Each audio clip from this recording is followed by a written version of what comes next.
All right. Let's pick up where we left off yesterday. Was that problem? No. We were on a question. Oh no, we weren't. Okay. So we're gonna continue discuss. Even though the lesson says cones, we're not done with pyramids. So we must finish pyramids before we can get to cones. So the homework may be all screwed up depending on how far along we get today. All right. So basically, sometimes when you're asked to figure out the area, you're not going to be given the slant height. So if I have a pyramid,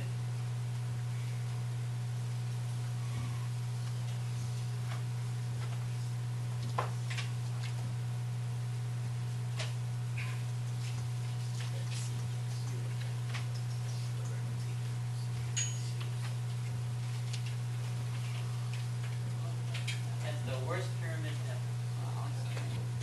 Okay, this is a much, all right, back up here please. This is a much easier pyramid to see and understand. The point I'm trying to make is what you might notice. Oops, almost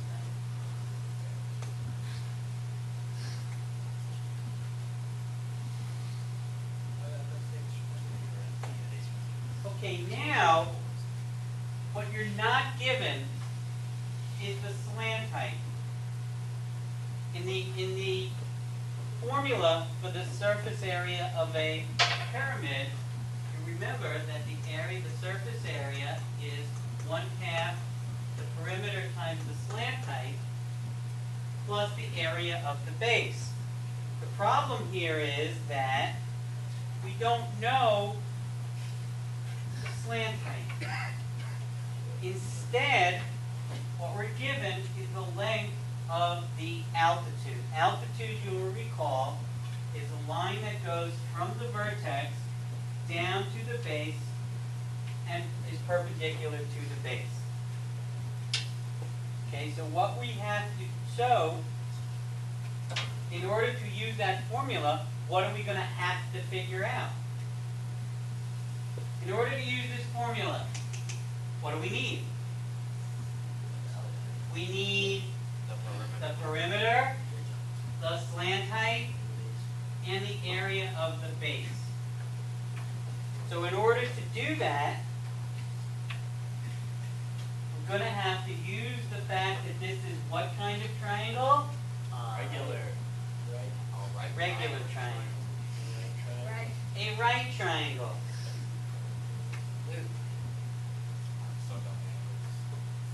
I have a question. Is the half point half the length of the half of 30? The radius. Very good, Jan. Okay, so let's start with the easier one, which is the perimeter. Now we are told that it's a square pyramid. So in order to find the perimeter, how do we find the perimeter of a square? Round up both sides. Very difficult. That is incorrect. We find the perimeter by multiplying the length of one side by 4. Well, the length of one side they're telling us, which is 30. So 30 times 4 gives us the perimeter. Okay, so that's the first step. The first step is find the perimeter of the base.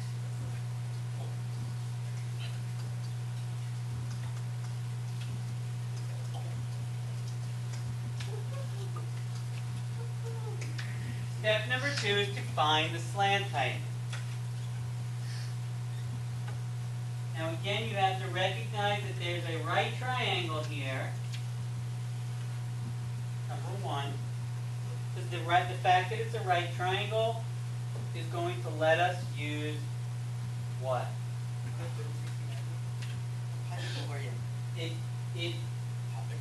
We don't know if it's a 30-60 90. But we do know it's a right triangle. So yes, we can use the Pythagorean theorem.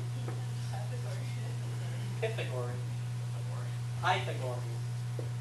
But yes, That's what we're going to use. So basically you're going to pull this triangle out of the problem, or leave it in the problem. We know that this is, not that we know, but perhaps we notice, and Jack noticed, that a line segment that goes from the center of the base to the edge is the apothem. And since it goes from the center halfway across, what's the relationship to the entire side? If this segment is halfway across, it's going to be 15. It's going to be half the, if the whole thing across, if the whole side across is 30, and the apothem goes from the middle to one end, it's half of 30. So the apothem is equal to 15. Well, here not only do we have the apothem, but we also have the second side of the triangle. So we know that AC is equal to 15. Now we can use the Pythagorean theorem. A squared plus b squared equals c squared. So I have 15 squared plus 36.4 squared is equal to c squared. The book, what you see the book, if you're following the book, what the book does is it smushes the two numbers together. It doesn't separately figure that out. So it gives you, I mean, we could figure it out. 36.4 times 36.4 is 1324.96. So if this is 1324.96, this is 225. That equals 1549.96 is equal to c squared. That means that c is equal to the square root of 1549.96. Don't calculate what that is, because you know it's not going to be a whole number. Yes, if you get a perfect square, go ahead and calculate the answer if you get a whole number as an answer. In other words, if this said the square root of 400, go ahead and put that in your calculator. Rule of thumb. If you plug the number into your calculator and you don't get a whole number, you get a decimal, don't use that decimal. It's going, basically, each time you round off, you become a little bit less accurate. So since we're going to be plugging this whole thing into our calculator anyway, might as well use the most accurate value we can, which is simply to leave this alone. Okay? Alright, is there anybody who has not gotten this down yet? Everybody's got this. Okay, so now we can go ahead and find the now the question is asking us to find the lateral area, actually. So we're not even being asked to find the surface area. We're being asked to find the lateral area. So step 3, that looks like step B.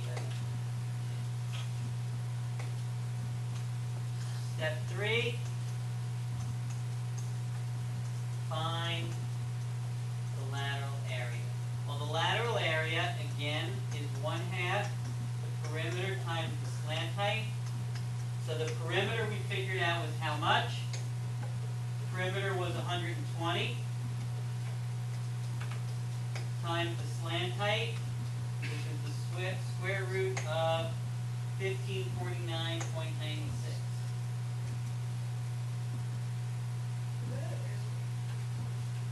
That's an L, yes. Now you just take those three numbers, plug them into your calculator. So if you can if you want to use 1/2, you can. Otherwise, you can just go ahead and use 0.5. So it's 0.5 times 120 times 1549.96 square root. It equals, you get 2362.17. Question asked you to round to the nearest square meter. So 2362.17. 2362.17. Since we were asked to round to the nearest whole number, 2362.17 2362. And it's 2362 square meters.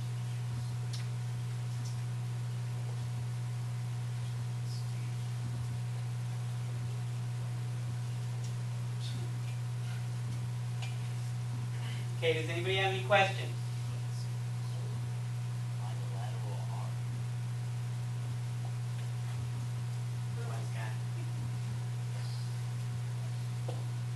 Okay. Guys want to try one?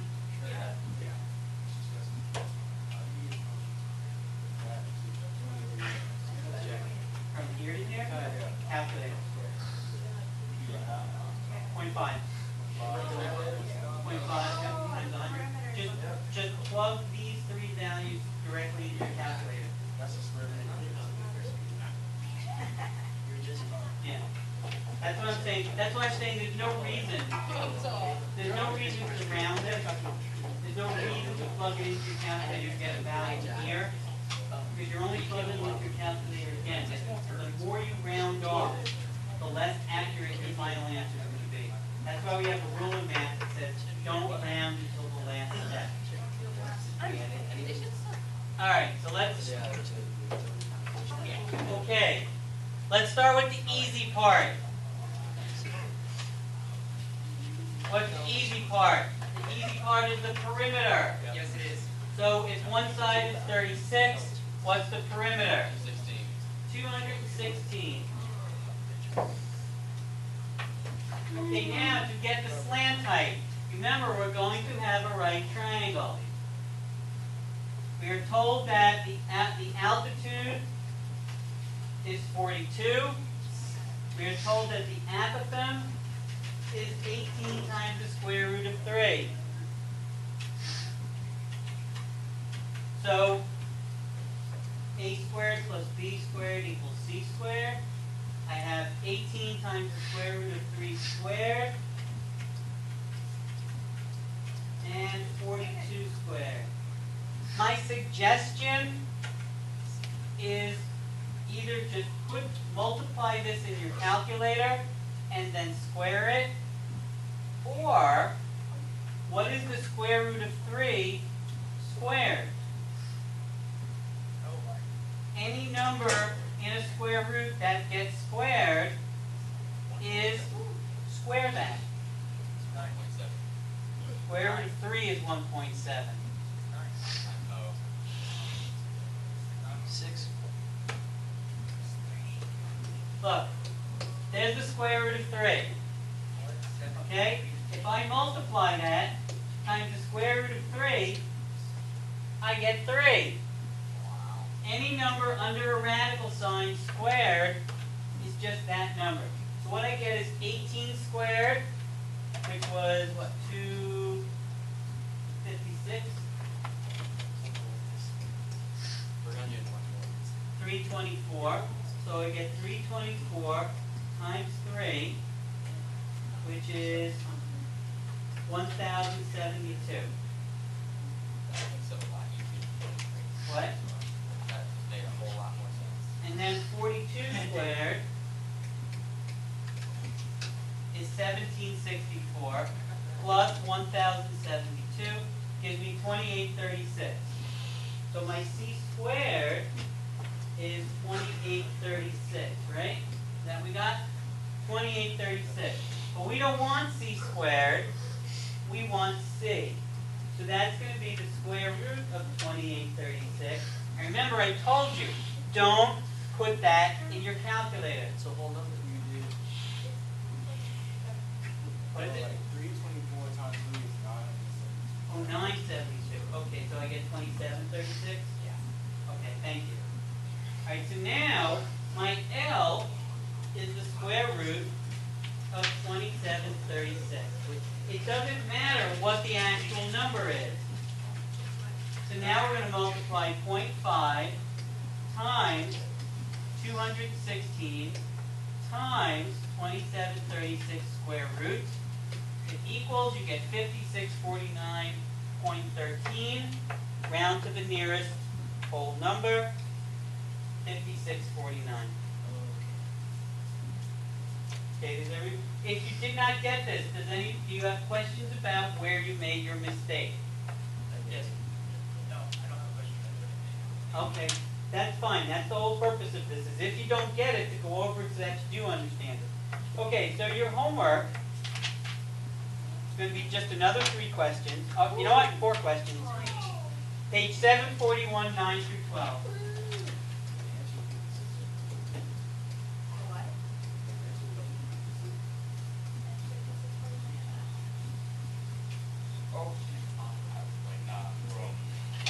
Okay, the last one is a word problem. Get used to the idea of seeing word problems because you're going to see them on the EOC. Don't skip number 12 just because it's a word problem.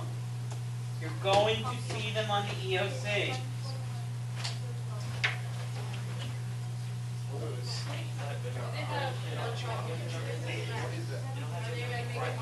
Because to tell you the truth, the word problems are what you're going to encounter. You're out and about. You go to the supermarket. You don't. They don't persuade you. But if you go to Trace Bank, okay, I only have X number of dollars in my wallet. I only have $5 in my wallet. But I want to buy apples. The apples are $6 plus. That word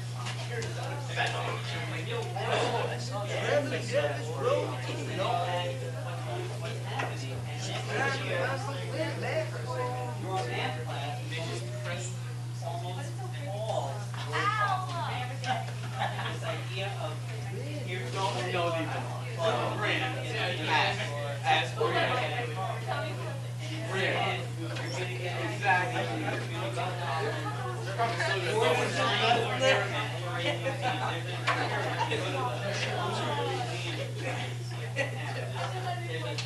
there's a giant pyramid. You're an architect.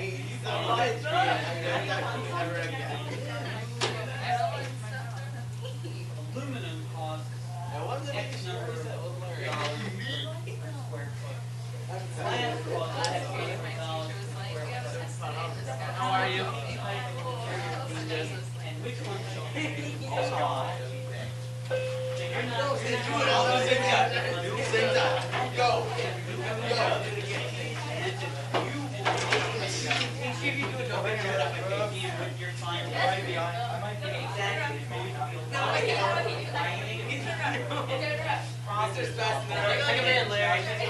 We're all pairs. So, the word problems